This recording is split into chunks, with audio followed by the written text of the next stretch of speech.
जय श्री कृष्णा। गया के पवित्र भूमि पर बहती फल्गु नदी, जिसमें लाखों श्रद्धालु अपने पूर्वजों की आत्मा की शांति के लिए पिंड दान करने पहुंचते हैं। लेकिन सोचिए, जिस पवित्र नदी पर यह तर्पण होता है, वह नदी ऊपर से सूखी और अंदर से बहती हुई क्यों है?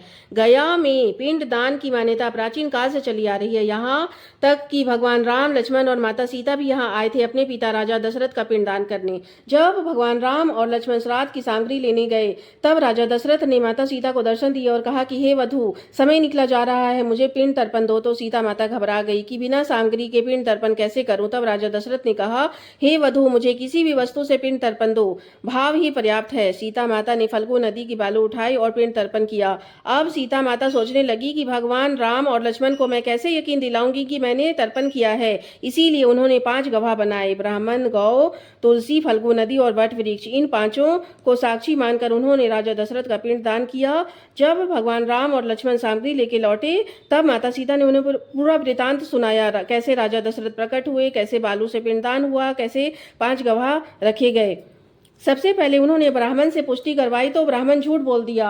उसने सोचा कि माता सीता ने मुझे कुछ भी दान दक्षिणा नहीं दिया है, जब भगवान श्री राम फिर से पिंड दान करेंगे तो मुझे दान मिलेगा। इसी लोभ में उसने झूठ बोला। तो माता सीता को बड़ा क्रोध आया। उसने श्राप देते हुए कहा कि ब्राह्मण का पेट कभी भी नहीं भरेगा। आज भी गया में पंडित जी को कितना भी दे दिया जाए, वे असंतुष्ट ही रहते हैं। इसके बाद गाय से पूछा गया, तो गौ ने भी ना में सिर हिला दिया। तो माता सीता क्रोधित होकर बोली कि जिस मुख से तुमने झूठ बोला है, वह मुख तो अपवित्र हो गया।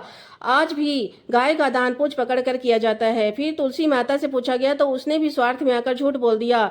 तब माता सीता ने कहा कि तुम्हारा जन्म गंदगी और नमी वाले स्थान पर होगा। आज भी गंदगी और नमी वाले स्थान पर तुलसी माता स्वतः ही निकल जाती है और तेजी से विस्तार होने लगता है। इसके बाद फल्गु नदी ने भी स्वार्थ में आकर झूठ बोल दिया। तब माता सीता ने कहा कि जिस घमंड में आकर तुमने झूठ बोला है, उसी घमंड के कारण तुम सूख जाओगी।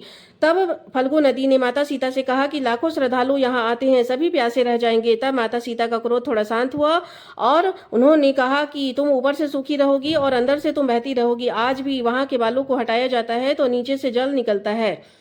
इसके बाद वट वृक्ष की ओर देखते हुए माता सीता ने कहा कि क्या तुम भी झूठ कहोगी? तब वट वृक्ष ने सोचा कि मेरा क्या स्वार्थ है। उसने सच कहते हुए कहा कि हाँ प्रभु, माता सीता ने राजा दशरथ का पिंड दान किया है। इस पर माता सीता बहुत प्रसन्न हुई, उनकी आंखों से आंसू निकलने लगे। सत्य की जीत हुई।